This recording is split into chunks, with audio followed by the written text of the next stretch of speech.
When I was young, I didn't really know what I was going to do when I got older. People kept asking me, but then eventually I thought that the idea of inventing things would be really cool.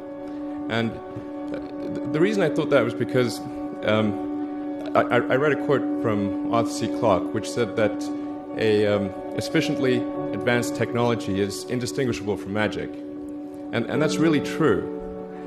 If you go back, say 300 years, the things that we take for granted today would be you'd be burned at the stake for. Being able to fly, being able to see over long distances, being able to communicate, and having access to all the world's information instantly from almost anywhere on the earth. This is stuff that really would be magic, or would be considered magic in times past. In fact, I think it actually goes beyond that, because there are many things that we take for granted today that weren't even imagined in times past. They weren't even in the realm of magic. So it actually goes beyond that. So I thought, well, if I can do some of those things, basically if I can advance technology, then that's like magic, and that would be really cool. And I also had sort of a slight existential crisis, because I was trying to figure out what does it all mean? Like, what's the purpose of things?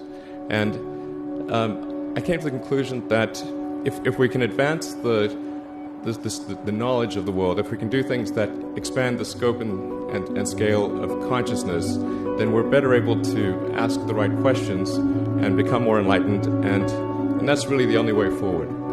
I think about what technology solution is necessary in order to achieve the particular goal, and then try to make as much progress in that direction as possible. I think being a multi-planet species and being out there among the stars is important for the long-term survival of humanity.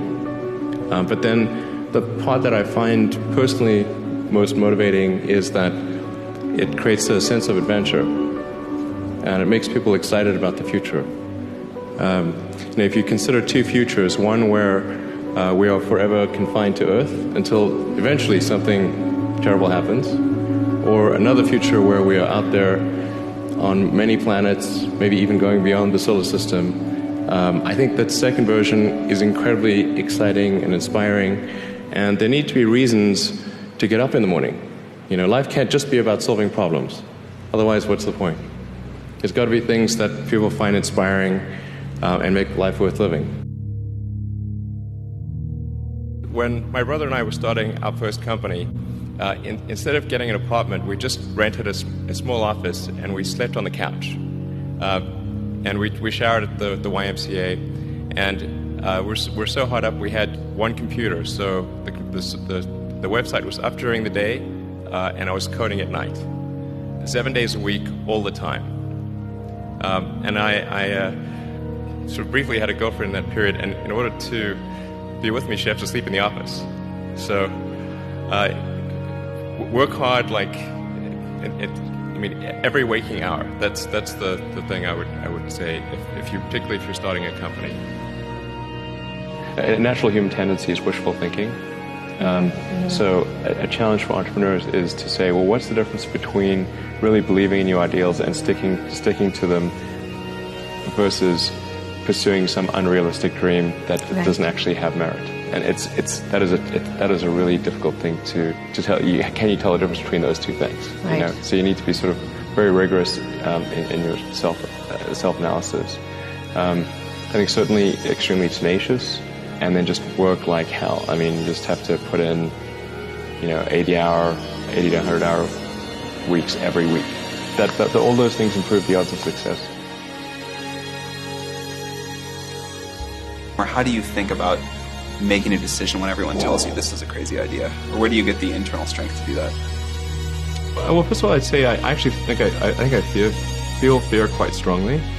So it's not as though I just have the absence of fear. I feel it quite strongly. But there are just times when something is important enough, you believe in it enough, that you do it in spite of fear.